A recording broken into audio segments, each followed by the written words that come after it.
My husband called me while I was visiting friends. I'm divorcing you and I've sold our business to start over with my new partner. He laughed. I replied calmly, good for you. When I got home, his cocky smile vanished when he saw. I'm divorcing you, he said, his voice dripping with satisfaction. That's funny, I replied, because I've just finished transferring our assets. I hung up the phone, my hands steady despite the adrenaline coursing through my veins. Ryan's laughter still echoed in my ears. That same arrogant chuckle he'd used during business negotiations when he thought he had the upper hand. 15 years of marriage had taught me to recognize the subtle shifts in his voice, the slight tremor that betrayed his nervousness even as he tried to sound confident. Want to see how she dismantles his empire piece by piece? Subscribe now, it's free. Join thousands of readers who know that the sweetest payback comes from playing it smart, not playing it safe. Hit that subscribe button and be part of the next calculated comeback. The irony wasn't lost on me. While he was announcing his grand exit, I was sitting in our corporate lawyer's office, finalizing the documentation that would protect everything we'd built together. Or rather, everything I'd built while he played the charismatic frontman. Are you sure about this, Mrs. Harrison? David, our lawyer, looked at me with concern as he organized the papers spread across his mahogany desk. I've never been more certain of anything, I replied, signing the last document with a flourish. And please call me Sarah. The drive home felt surreal. Memories flooded back. The late nights spent perfecting our business model, the countless spreadsheets I'd prepared while Ryan charmed potential clients. He never knew that I'd kept detailed records of every transaction, every questionable decision, every time he dipped into company funds for his personal expenses. When I pulled into our driveway, his sports car was already there. Showtime. I took a deep breath, grabbed my briefcase and walked through the front door with measured steps. Ryan was waiting in the living room, sprawled on our Italian leather sofa like a king on his throne. His new partner, Jessica, stood by the window, her red dress a stark contrast against the evening sky. The smile on his face spoke volumes. He thought he had won. Sarah, darling, he drawled, I believe we have some matters to discuss. I set my briefcase on the coffee table with deliberate slowness. Yes, we do. I've already spoken with our lawyers. The divorce papers will be ready tomorrow and I've found a buyer for the business. Jessica and I. That's interesting, I interrupted, pulling out a thick folder. Because according to these documents, you don't have the authority to sell anything. The cockiness in his expression wavered. What are you talking about? You see, Ryan, while you were busy being the face of Harrison Enterprises, I was quietly becoming its backbone. I spread out the papers, watching his eyes widen as he recognized the legal documents. As majority shareholder and CEO, I'm afraid any sale would require my approval. Jessica stepped forward, her confident demeanor cracking slightly. Ryan told me he owned controlling interest. Ryan has a habit of telling people what they want to hear. I turned to her. Did he also tell you about the $500,000 he embezzled last year? Or the falsified contracts with overseas suppliers? The color drained from his face. You're bluffing. Am I? I pulled out another file.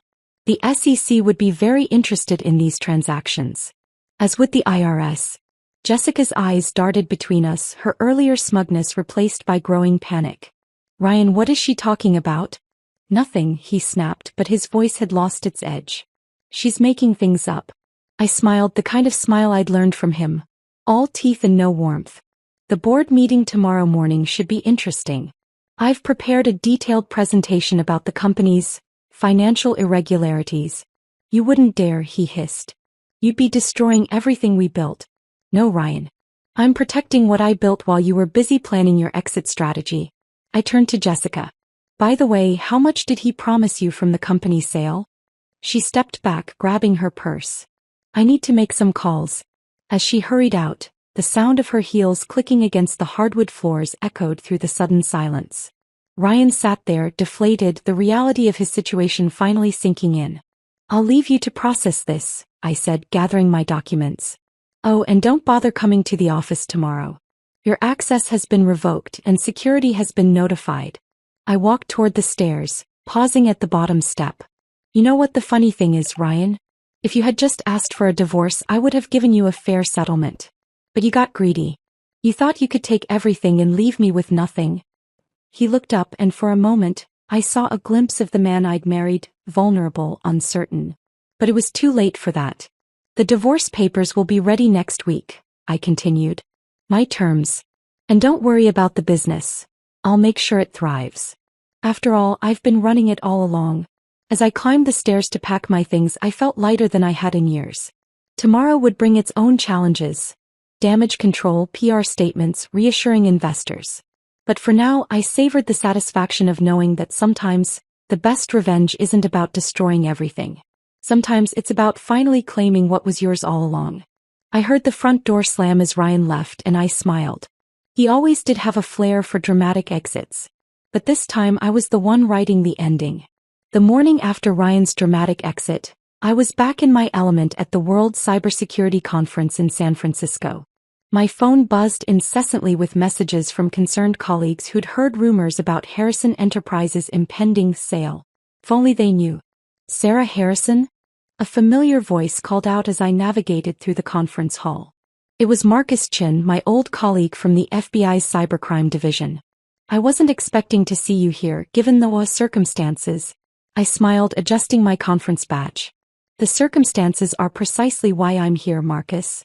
Remember that backdoor tracking system we developed during my consulting days? His eyes widened with understanding. You didn't. Let's just say I never completely retired from cybersecurity. I pulled out my laptop, opening a program I'd been refining for years. While Ryan was busy playing CO, I kept our digital infrastructure under careful surveillance. The screen filled with data streams, every email, every transaction, every deleted file from the past 5 years. Marcus whistled low as he saw the depth of information. He never questioned why our systems were so secure, I continued, typing rapidly. Too busy crafting his exit strategy with Jessica to notice the digital breadcrumbs they were leaving behind. The evidence was damning. Encrypted emails between Ryan and Jessica dating back 18 months. Transfer requests to offshore accounts. Doctored financial statements prepared for potential buyers. But the real gem was Jessica's background. A history of corporate espionage that Ryan had conveniently overlooked. Your husband really knows how to pick them, Marcus commented, scanning Jessica's file. She's been involved in 3 corporate takeovers in the last 5 years. Always the same pattern. Get close to the CEO, orchestrate a quick sale, disappear with the assets. I leaned back, feeling a grim satisfaction. Except this time she picked the wrong company. Over the next few hours, I methodically prepared data packages for key stakeholders.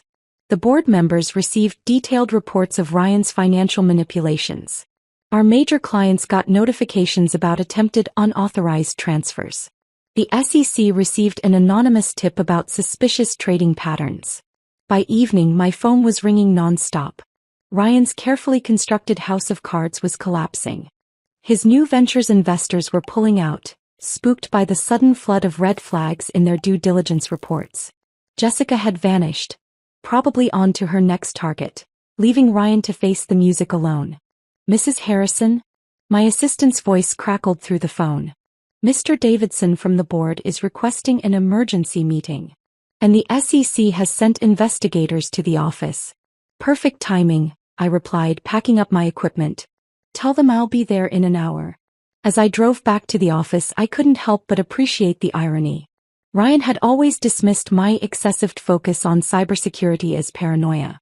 We're not the NSA, darling, he'd say patronizingly. We're just a regular business. But in today's world, information is power. Every digital footprint tells a story, and I had been collecting stories for years. Not out of paranoia but preparation. Because in my experience, people who think they're above the rules eventually try to break them. The office was buzzing when I arrived. PC investigators occupied the conference room, surrounded by boxes of documents. Board members huddled in corners, whispering urgently. And there, in the middle of it all, stood Ryan, his expensive suit wrinkled, his confidence shattered. What did you do? He hissed as I passed him. I paused, remembering all the times he'd interrupted my technical explanations with that condescending smile. I protected our company, Ryan. Something you should have thought about before trying to sell it from under me. His face contorted with anger, but before he could respond, an investigator called him into the conference room. I watched him go, knowing that his reputation in the business community was already in tatters. No one trusts a CEO who can't protect their own company's digital assets. As I settled into my office, preparing for the long night ahead, a message popped up on my screen. It was from Jessica, routed through multiple servers. Well played. I smiled, typing a quick response. Better luck next time. But maybe pick a target who doesn't know how to follow the breadcrumbs. Sometimes the best revenge isn't about destruction. It's about illumination. And in the digital age, there's nowhere to hide from the truth when someone knows where to look. The charity board meeting at the Metropolitan Museum was interrupted by concerned whispers and furtive glances at phones. News of Harrison Enterprises' upheaval had spread through the city's elite circles like wildfire. As chairwoman of the Business Ethics Committee, the irony wasn't lost on me. Sarah, Elizabeth Morton, head of the charity board, touched my arm gently. Perhaps we should reschedule in light of recent events? I shook my head, straightening the papers before me. On the contrary, Elizabeth. This is exactly where I need to be. I pulled out a leather-bound portfolio. One I'd been compiling for 3 years. In fact, I have something the board should see. The portfolio contained more than just company records. It held a meticulously documented history of every questionable deal, every manipulated contract, every client meeting that was actually a rendezvous with Jessica. But more importantly, it contained evidence of something far more sinister. A pattern of systematic financial manipulation that stretched across multiple companies. These documents, I began, addressing the stunned board members, show a connection between Ryan's activities and several failed corporate takeovers in the past 5 years. Each following the same pattern: rapid acquisition, asset stripping, and abandonment. The room fell silent as I laid out the evidence. Years of careful observation, detailed notes, and strategic relationships with industry contacts had painted a clear picture. Ryan and Jessica weren't just planning to sell our company. They were part of a larger scheme to destroy it from within. My phone buzzed. A message from Marcus at the FBI's Cybercrime Division. International alerts are active. Their accounts are being monitored. Perfect timing. Ladies and gentlemen, I continued, I've already shared this information with the relevant authorities. But I wanted this board to understand why Harrison Enterprises will be undergoing some significant changes in the coming weeks. As if on cue, my assistant texted. Interpol just flagged suspicious transactions from Mr. Harrison's private account to a bank in the Cayman Islands. The pieces were falling into pieces like a perfectly orchestrated symphony. While Ryan had been plotting his grand escape, I had been building a network of allies, regulatory officials, industry leaders, and financial investigators who had been watching and waiting for exactly this kind of operation. Sarah, Elizabeth looked concerned. How long have you known about this? Long enough to ensure that when the truth came out, it would be undeniable. I closed the portfolio. Ryan always underestimated the power of patience. He thought business was about quick wins and faster exits. But some of us play the long game. By evening, the news had broken internationally. Headlines screamed about potential money laundering connections, and financial watchdogs across 3 continents were investigating the web of shell companies Ryan had created. His new venture, barely launched, was already toxic to investors. Back at the office, I found Ryan waiting in my parking spot, his expensive suit replaced by casual wear that couldn't hide his desperation. You've destroyed everything, he spat. Years of work, all our connections. No, Ryan, I interrupted calmly. I've protected everything. The company, our employees, our legitimate clients. The only thing I've destroyed is your ability to do this to someone else. His face contorted. Jessica was right. We should have moved faster, taken control before. Before what? Before I could reveal that your new partner has been under investigation for corporate fraud in 3 countries? Or before your offshore accounts were frozen? The color drained from his face. What did you say about the accounts?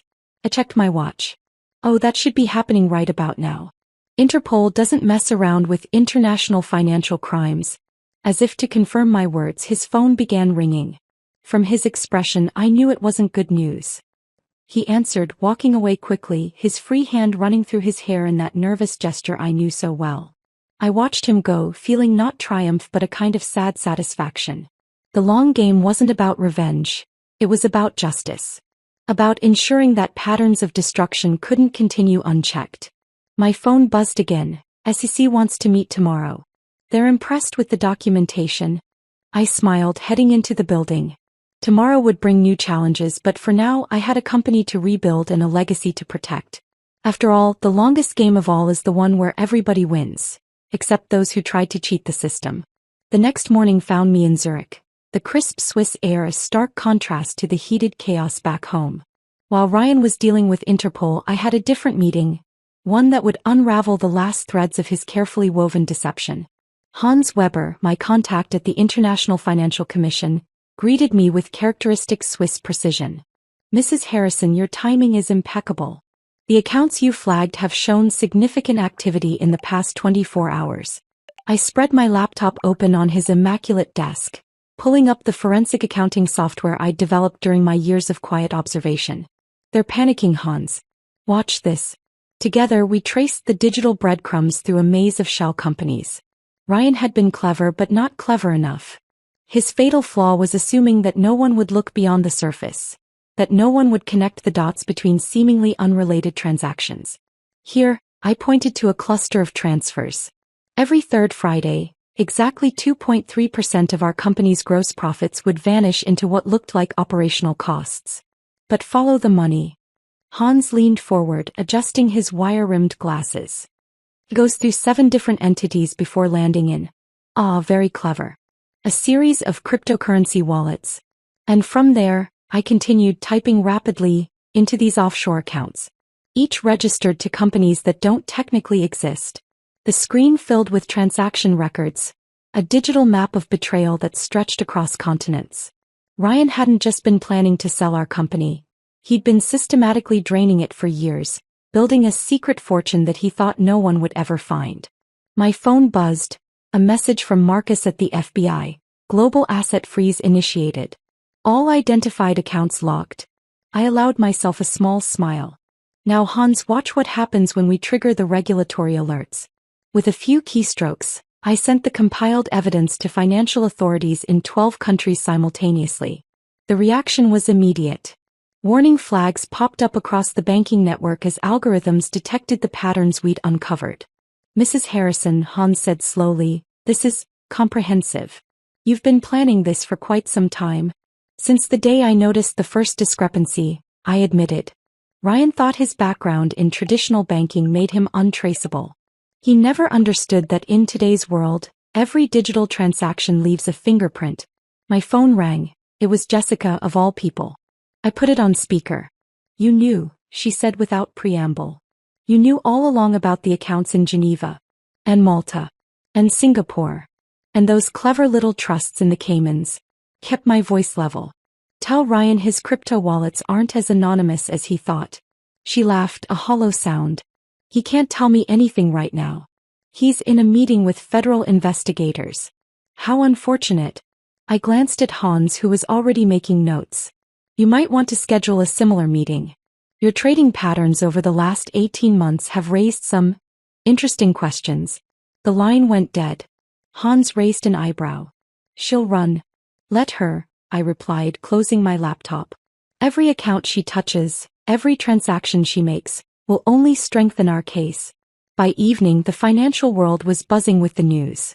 Headlines screamed about hidden assets and international investigations. Ryan's carefully constructed network of shell companies was collapsing like dominoes, each failure exposing more connections, more deceptions. Back in my hotel room, I received an encrypted message from our company's board. "Emergency meeting tomorrow. Full audit approved. New security protocols in place." I poured myself a glass of Swiss wine, watching the lights of Zurich twinkle below. Ryan had always mocked my attention to detail, my insistence on understanding every aspect of our financial operations. "You're wasting your time," he'd say. "That's what we have accountants for." But forensic accounting isn't just about numbers. It's about patterns, about understanding the story that money tells when it moves in the shadows. And now those patterns had become his undoing. My phone lit up with one final message for the night, from Hans. "Authorities have locked down all identified assets. Total amount frozen. 47.3 million euros. I smiled, raising my glass to the city lights. Sometimes the best revenge isn't about destroying someone's future. Sometimes, it's about recovering what they thought they'd already stolen from the past. Tomorrow would bring more challenges, more unraveling of financial webs.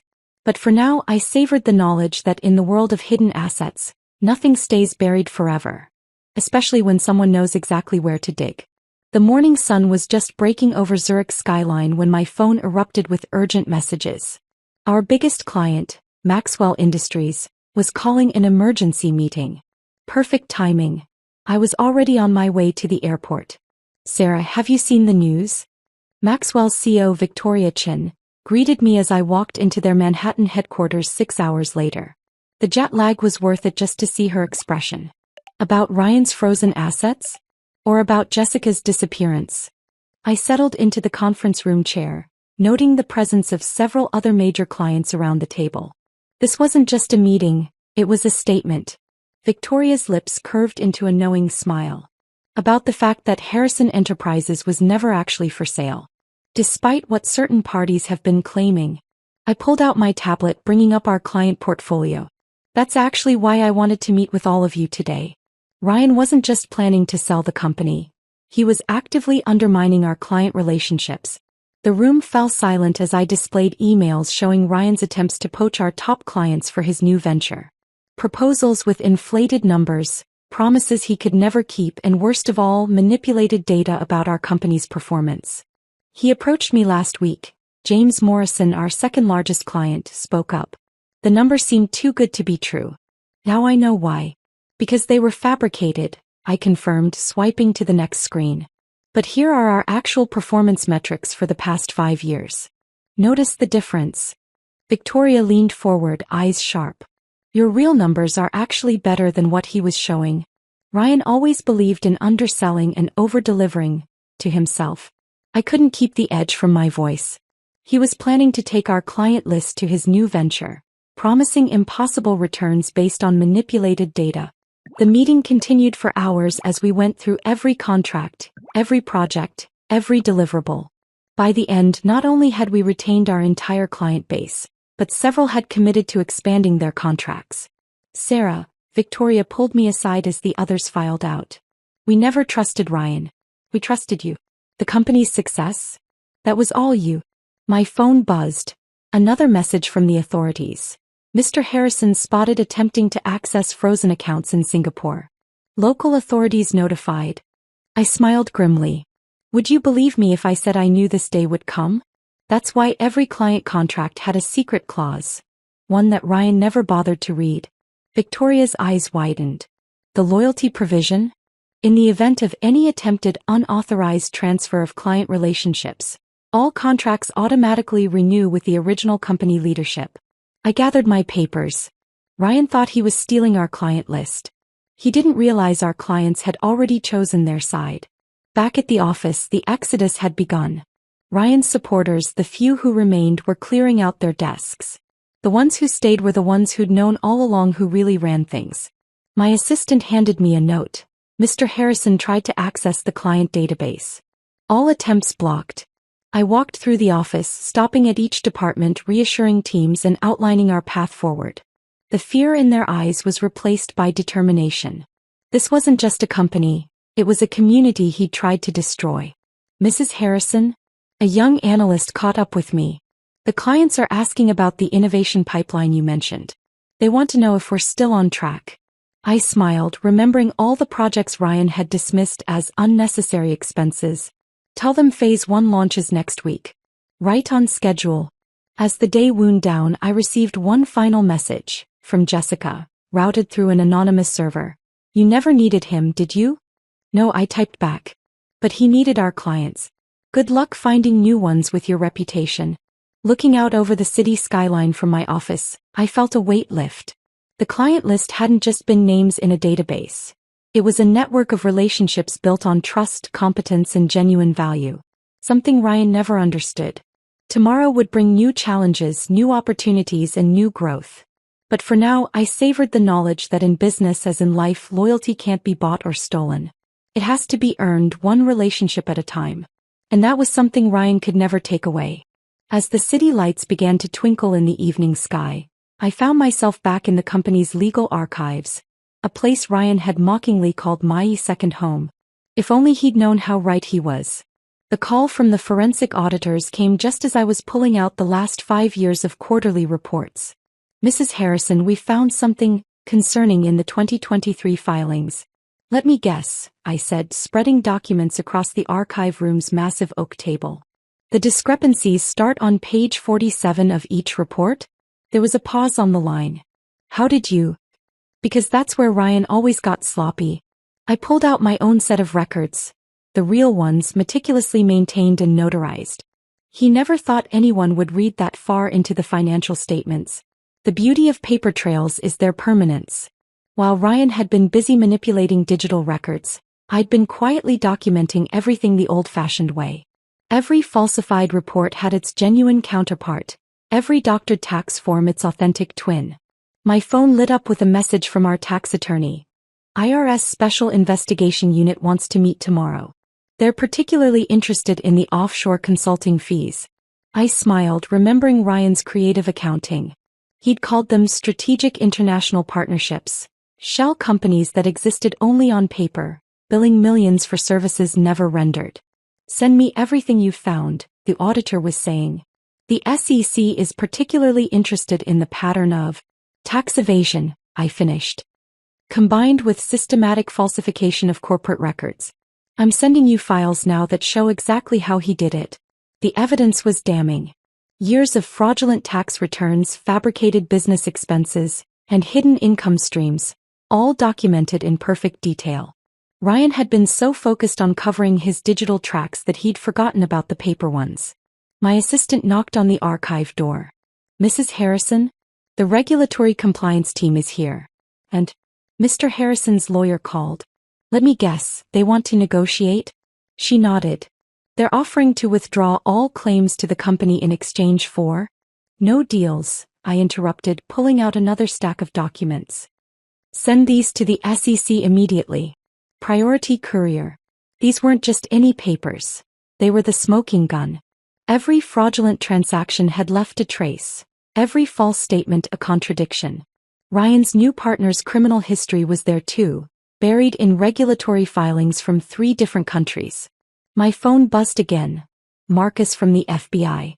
Your documentation is extraordinary. How long have you been keeping these records? Since the day he first adjusted our quarterly earnings, I replied. Some people keep diary entries. I keep paper trails. The next morning, the headlines were brutal. Harrison Enterprises CEO faces federal investigation.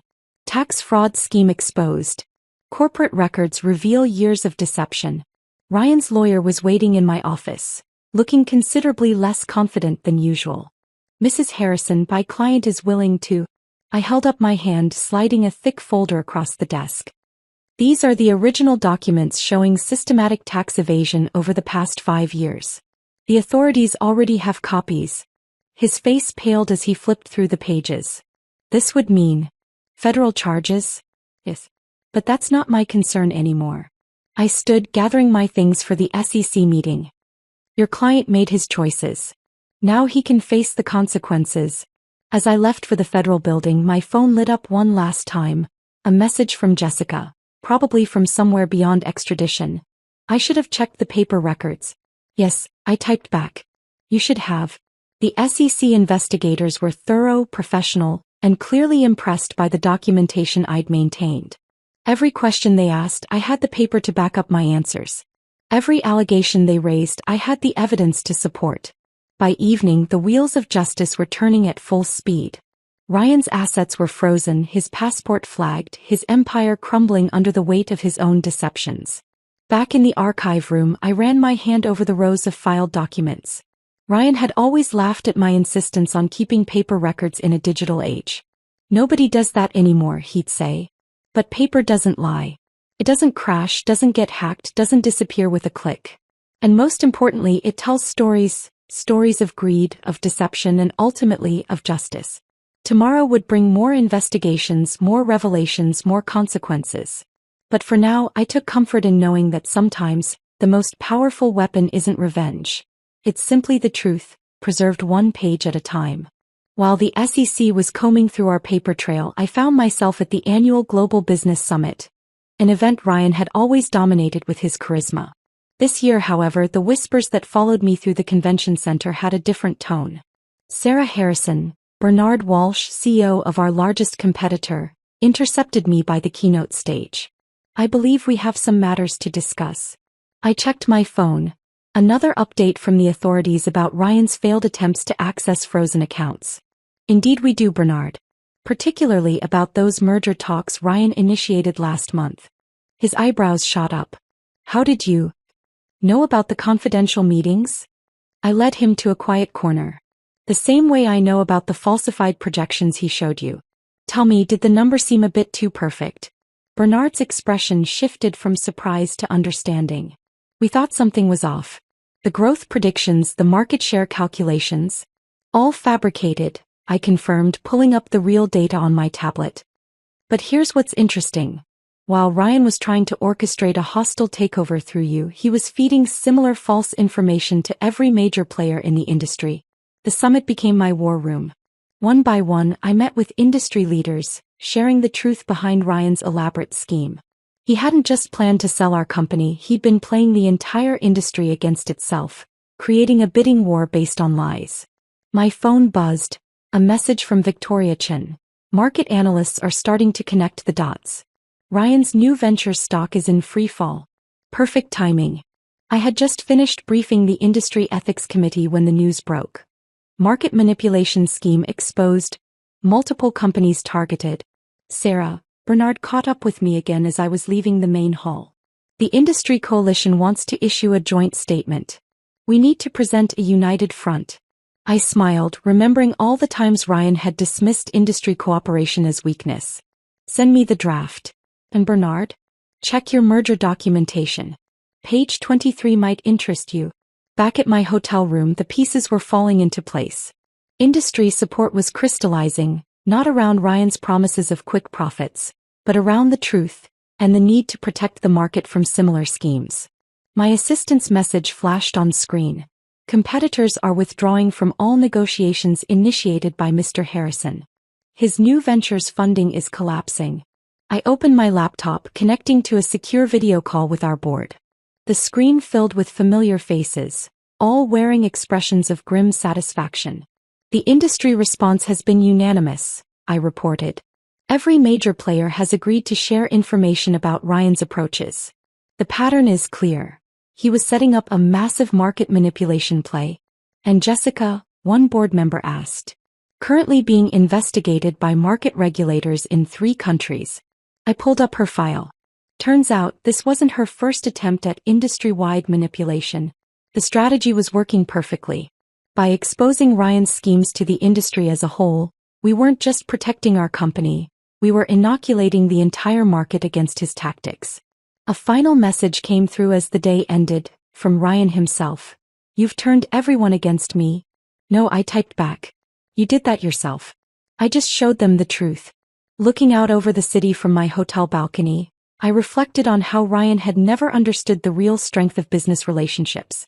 He saw every interaction as a transaction, every relationship as leverage. But in this industry, reputation and trust were everything. By trying to play everyone against each other, he'd only succeeded in uniting them against himself. Tomorrow would bring more revelations, more alliances, more strengthening of industry safeguards. But for now, I savored the knowledge that sometimes, the best revenge isn't about destroying someone's plans. It's about showing everyone exactly who they really are. My phone lit up one last time, a message from the Industry Ethics Committee. New protocols being implemented across the sector. Thank you for bringing this to light. I smiled, raising my coffee cup to the dawn. In the end, Ryan's greatest mistake wasn't betraying me.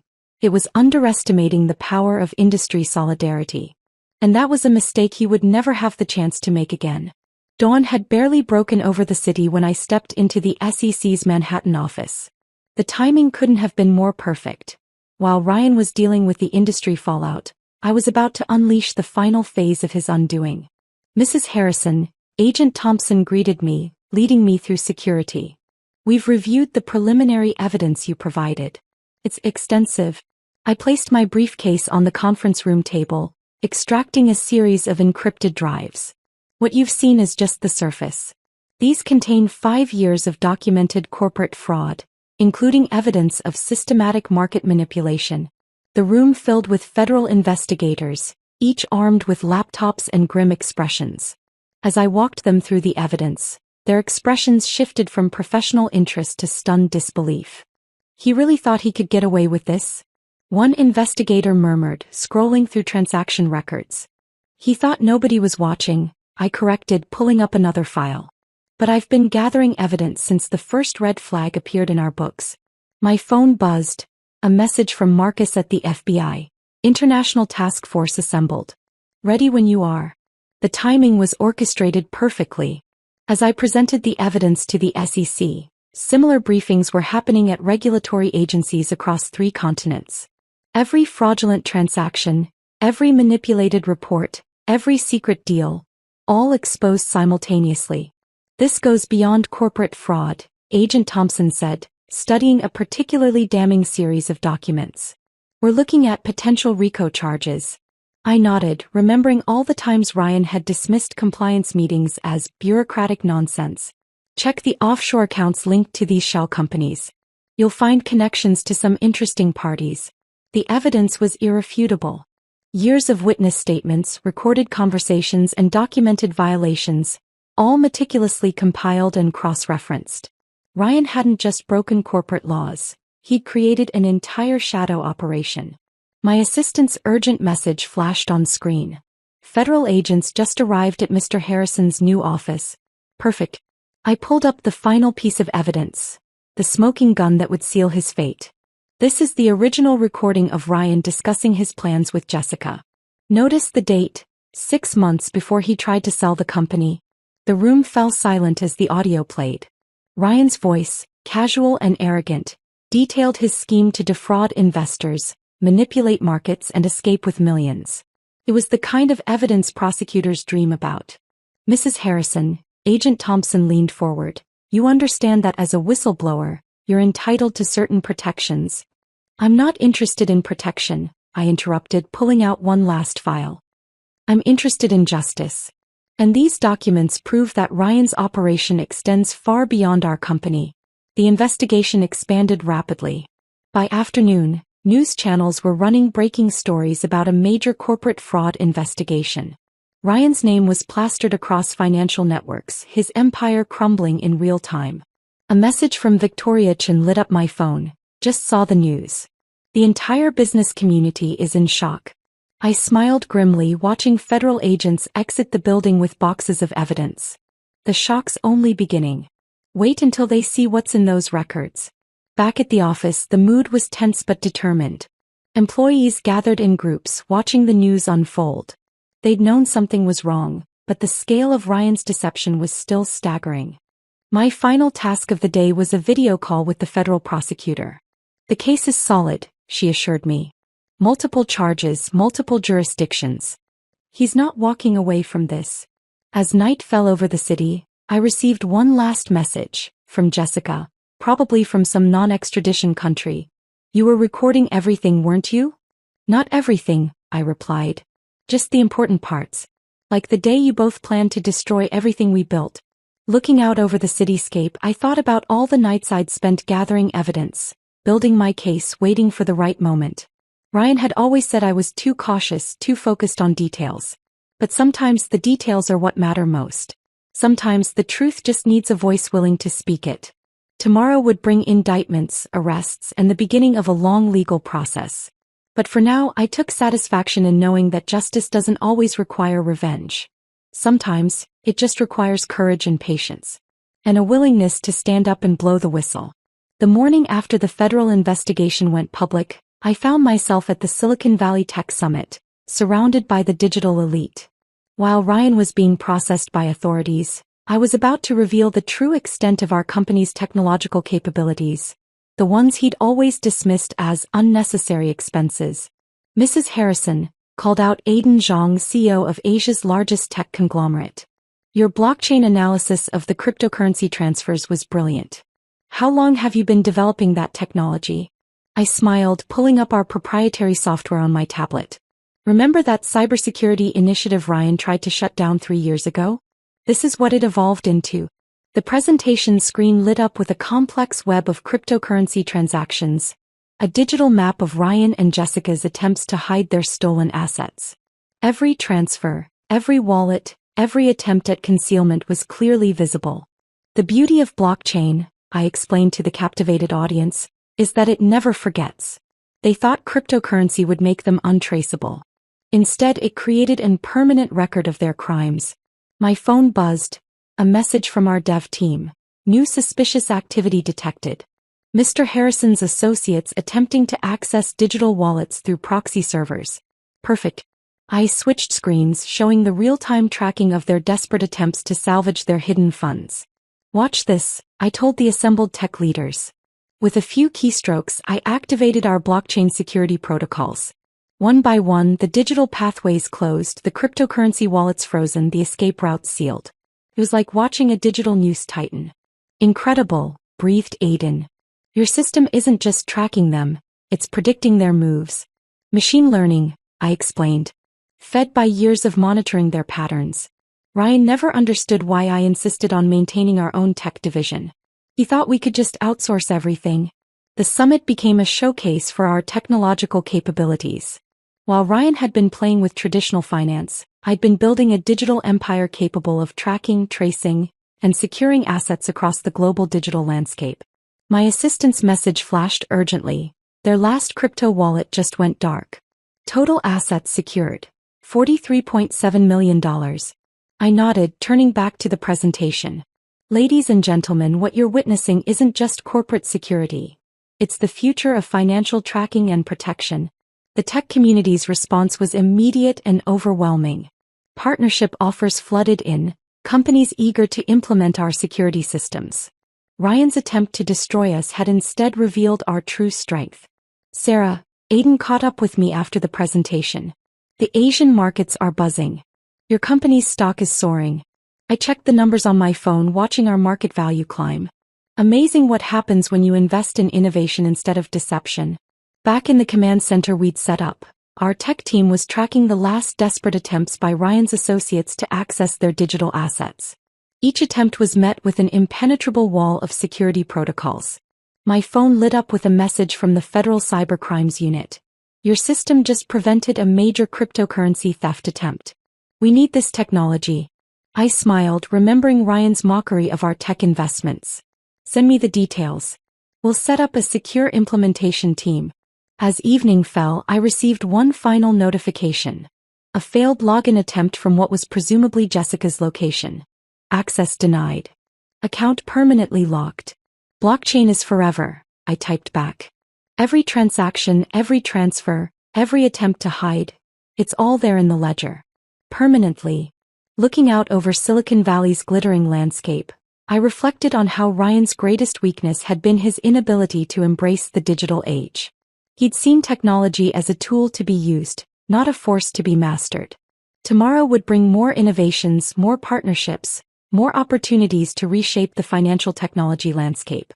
But for now, I savored the irony that his attempt to destroy our company had only served to reveal its true potential. My phone buzzed one last time, a message from our lead developer. New security protocol successfully deployed. The digital fortress is complete. In the end, Ryan's betrayal hadn't just failed. It had catalyzed our transformation from a traditional business into a digital empire. And in this new world, there was no place to hide from the truth encoded in the blockchain. Dawn broke over Silicon Valley as I prepared for the most crucial shareholders meeting in our company's history. The boardroom, with its floor-to-ceiling windows overlooking the city, was already filling with tense executives and anxious board members. All shareholders have been notified of the emergency meeting, my assistant whispered, handing me the final presentation documents. And the voting proxies are confirmed. I nodded, watching the last few board members file in. Ryan's allies were easy to spot. They clustered together, throwing nervous glances my way. They'd backed the wrong horse and they knew it. Before we begin, I announced, standing at the head of the massive oak table, I want to share some documentation that's just been verified by our corporate governance team. The screen behind me lit up with a complex web of ownership structures, voting rights and shareholder agreements. Years of careful planning laid bare for all to see. As you can see, I continued, the recent attempts to sell this company were not just unauthorized. They were impossible. The controlling interest has always been secured through a complex series of holding companies. The room erupted in murmurs as board members realized the implications. Ryan's supporters shifted uncomfortably in their leather chairs. My phone buzzed. A message from our legal team. SEC has approved the governance restructuring proposal. Green light to proceed. Furthermore, I pressed on, the board's voting structure, which Mr. Harrison attempted to manipulate, has been declared invalid by regulatory authorities. The true voting rights distribution is as follows. The next slide caused several gasps. Through years of careful stock purchases and strategic agreements, I had quietly assembled a controlling block of shares that Ryan had never noticed. Mrs. Harrison, one of Ryan's allies, spoke up, his voice shaking slightly. This changes the entire power structure of the company. No, I corrected him, it reveals the true power structure that has always existed. One that Mr. Harrison chose to ignore. The voting began immediately. One by one, Ryan's supporters were removed from their positions, replaced by executives who understood our true vision for the company's future. My assistant's message flashed urgently. Mr. Harrison's proxy just tried to submit an emergency motion. Blocked by legal. Perfect timing. I pulled up the next presentation slide, our new corporate structure. Already approved by regulatory authorities and major shareholders. Ladies and gentlemen, I addressed the transformed board. Welcome to the future of Harrison Enterprises. Or should I say? I paused as the new company logo appeared on screen. Phoenix Innovation Group. The rebranding wasn't just cosmetic. It represented a complete restructuring of our business model, focusing on the technological innovations Ryan had dismissed and the ethical practices he'd ignored. The funding is already secured, I continued, displaying the commitment letters from major investors. Our market position has never been stronger. As the meeting progressed, the remaining traces of Ryan's influence were systematically erased. New committees were formed, new policies enacted, new directions set. My phone lit up with a final message, from Victoria Chen. Stock market's response is overwhelming. Your company's value just doubled. Looking around the boardroom, I saw the same realization dawn on every face. This hadn't just been about stopping Ryan's scheme. It had been about revealing the company's true potential. One last item, I announced, pulling up the final slide. Our first major initiative under the new structure. A global innovation fund focused on ethical technology development. The vote was unanimous. Even Ryan's former allies could see which way the wind was blowing. As the meeting concluded, I received one last notification, from Jessica, still hiding somewhere. You didn't just outplay us. You rewrote the entire game. No, I typed back. I just showed everyone the truth about who really built this company. Standing at the boardroom windows, watching the sun set over the city, I reflected on how Ryan's betrayal had ultimately freed us from the limitations of his vision. Tomorrow would bring new challenges, new opportunities, and new heights to reach. But for now, I savored the knowledge that sometimes the best revenge isn't about destroying what someone tried to steal. It's about building something even greater from the ashes of their betrayal.